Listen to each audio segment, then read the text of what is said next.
Մանթեշյանցի միջոցառումների և PR-ի մասով պատասխանատուն։ Այս մեր միջոցառումներն են, այս մեր 6-ամյակի միջոցառումն է, միշտ ամեն տարի մենք հավաքվում ենք այնտեղ, որտեղ որ բոլոր ակումբականները նշում ենք Մանթեշյան գործարանի ակումբի հիմնադրման օրը, արդեն հեսա հոկտեմբերին կդառնանք հունվարին կդառնանք 7 տարեկան։ Այս մեր Դուբայում մասնաճյուղի բացումն է, քանի որ ունենք մասնաճյուղեր աշխարհի 20 քաղաքներում, որոնցից մեկը նաև Դուբայն է։ Ու ընթացիկ մեր բոլոր միջոցառումներն են, այս 5-ամյակը մենք ունենք սպորտային միջոցառումներ, որտեղ գործարարներով հավաքվում ֆուտբոլ են խաղում։ Մենք միշտ բոլոր միջոցառումներին պարում ենք մեր Կարմեն Քոչարի, այս մեր պարն է, որ ամբողջ աշխարհի գործարար ներուժի համախմբվածությունն է ինքը խորհրդանշում։ Սկզբում Գինոսյան, միշտ Գագիկ Գինոսյանի հետ էինք պարում, վերջի պարը Գագիկ Գինոսյանը մեր հետ է պարել, հենց այս այդ նկարներից է։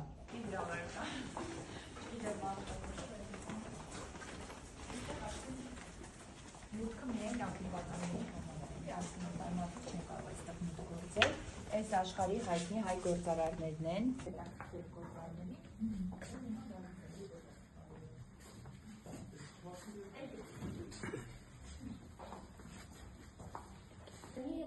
հարցն ենք, մենք ուսումնասիրել ենք ձեր պատմությունը ակումբի, գիտենք, որ 6 տարեկան է արդեն ձեր ակումբը, և ուզում ենք հարց տանք, որը իհարկե բոլորիս է շատ հուզում, թե ինչու եք մտածել հենց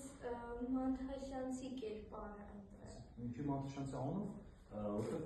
նայեցիք մի կողմից որպես խոշոր գործարար, շատ խոշոր գործարար է, ցավական ուսուցան ամենայցերից մեկն է եղել, եթե իր կարողությունների $1 կուրսով հաշվենք, մոտավորապես $60 միլիարդ կունենար,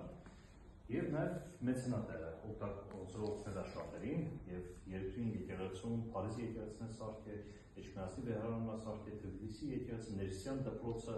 նաև ֆինանսավորել է մոտավորապես 350 հայ երիտասարդներ, որ գնացել են Եվրոպայում սովորել վերադարձել, նրանց մեկ ուղղակի Կոմիտասը երկու անգամ իր գումարներով Մանթեշյանցի գումարներով գնացի Եվրոպա սովորել վերադարձելու։ Դժվար չէ լինել այդքան հարուստ ու միաժամանակ այդքան բարիճ։ Դժվար, երբ որ դինեմ կասեմ, բան կա, այդպես հիմա գլոբալ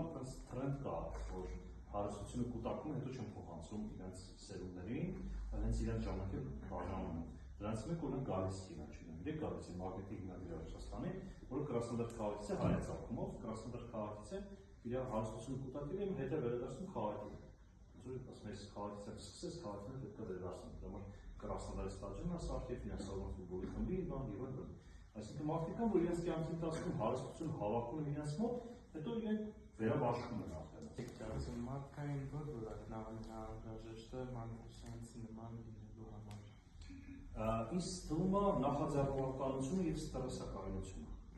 Նախաձեռնողականություն, այսինքն անդադ շուտ բան սկսել չվախենալ, անդադ սկսել չվախենալ նաեւ պարտություններից այդ թվում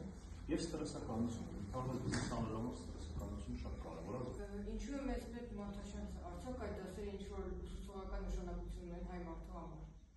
Մանթեշյանցը մեծ պետք է երկու բան նշելու համար, որ ինչ-որ բան անելուց պետք է անենք Հայաստանում։ Դրսում արածը հիմնականում կարող